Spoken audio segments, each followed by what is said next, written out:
Donald has CPS workers at my house having a heart to heart with me out back about how this girl treated me like crap and how I was just dealing with it just to be a father, knowing that the kid wasn't mine. And then my baby mama comes along. She was just a one night stand back when my brother was still living with us at my dad's. And then I met her at a beer pong party at one of my friends. She went to stay with her dad in Blythe, California, wherever he worked at. He worked for a prison.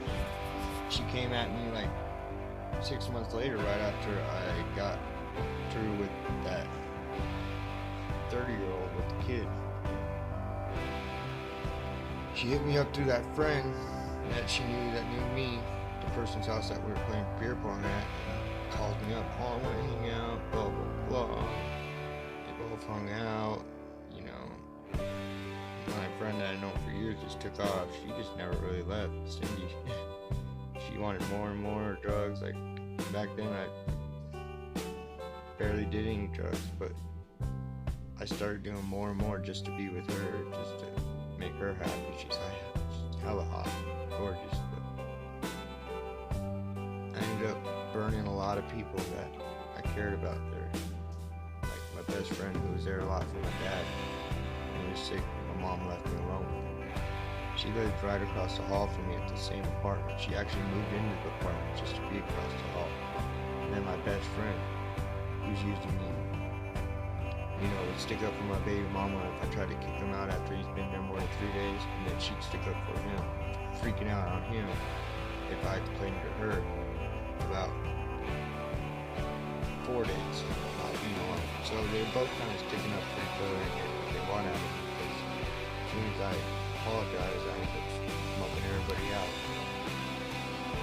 I asked my best friend for a whole week one day. I was stressing a lot. I told baby mama she's out to work. Didn't even fucking a whole week, but I called my mom and said, I'm worried about Randy. He has a welfare check on him. He owes me some money.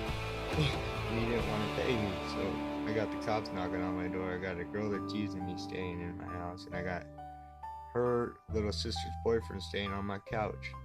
And my best friend's out by the road standing by his car as the cops are pulling me away to go to the hospital. He evaluated me. Well, I wasn't suicidal. I didn't have mental issues. I was just ticked the fuck off that I was the only one paying for everything and hustling just to have it, to give it away. Because I feel bad that I gotta kick my best friend out for being here too long. I want to be alone with my baby mama. Well, she's already pregnant and it's gone way too long. Gone on way too long. I finally talked her into going home. We got in a big old fight about it. I didn't want her doing anything as long as she was. So she ends up going home, right? And sorry, I was just thinking about that best friend that was living across the hall that was there for my dad. Yeah, I ended up losing that friendship because I put Cindy in front of her. And when I finally talked Cindy into going home, she comes back the next day, and all of a sudden, she's down to go home. She has no problem going home, and she all of a sudden wants to go home right after this Conrad fellow came and picked up that roommate that was sitting on my couch, her sister's little sister's boyfriend that was staying on my couch.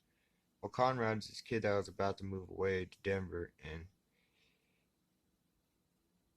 he was best friends with the guy on the couch. Well, I kind of called it out. I knew she was going to hang out with them. I told her, I was like, yeah, I bet you're going to hang out with that fool. Sure as shit, I get a phone call later. I fucked your girl. She's there with him in the background laughing. She's at a wedding up in Vegas, right? Rubbing it in at her parents' wedding. She stopped, ignored me for months on end. See, when I got with her, I planned on slowing down. I planned on having a kid with her. I thought maybe she would slow down with me. Usually that's how it works. Well, she goes months without talking to me. She promises she'll be there 2 days before I gotta go to Hawaii. She ain't there Thursday. I get no call. I'm worrying if I ain't even gonna see her. And she's already far enough along where I kind of feel jealous I wasn't there to see it or feel the baby, in her stomach and all that shit. Or my mom couldn't be at the baby shower. I just didn't understand. Well, she shows up Friday after being late, and all I said at the door was, "Man, you said you were gonna be here yesterday," and she took that and fucking started yelling, "I'll just take off now, blah blah blah. I don't have to be here now." I'm already upset because she cheated on me. She's the one that used me. She's the one that's far enough pregnant that I'm jealous that I didn't get to see it. And we get in a fight. Well, we had these new neighbors move in next door right before this, and they called the cops. It's her word over mine. She says I dragged her in the house. I would never do that to a lady or a girl. You know, this is the reason I had dated older girls, not girls younger than me. She's just out of high school. She actually still lives with her parents. And she gets in a fight with me and I get arrested. The judge gives me 2 months suspended, right? I go to Hawaii, I come back. I'm starting to, you know, talk to her. She's talking to me. Actually, she hit me up first. Getting along with me, great. We're talking about the baby and this, that. Well, January 1st, I get a knock at the door and there are 3 cops ready to arrest me for breaking that restraining order. No, yeah, for breaking the restraining order. And then I get to jail. Totally forgot about the 2 month suspended sentence. And the judge says, "You got 2 months, Mr. Weiss." Oh my God, my heart fell. I couldn't be there for delivery, so here I am looking at a brick wall, wondering what time she was born. I get to see her through the glass, though. That was cool. I also did work release for the sergeant there. We cleaned the police academy and painted City Hall. They liked me so much, and they knew she was, it happens a lot in Havasu. They felt bad for me. They let me stay at the police station there in Havasu, which was a new thing, where you could have a personal pillow, blanket. They'll take you out to smoke a cigarette, and all you gotta do is trustee work, and it's cool. One of the rooms even has a couch. Well, they liked me so much they let me hold her in the courtroom, where everybody goes to court in the morning, the library, when it's not the courtroom.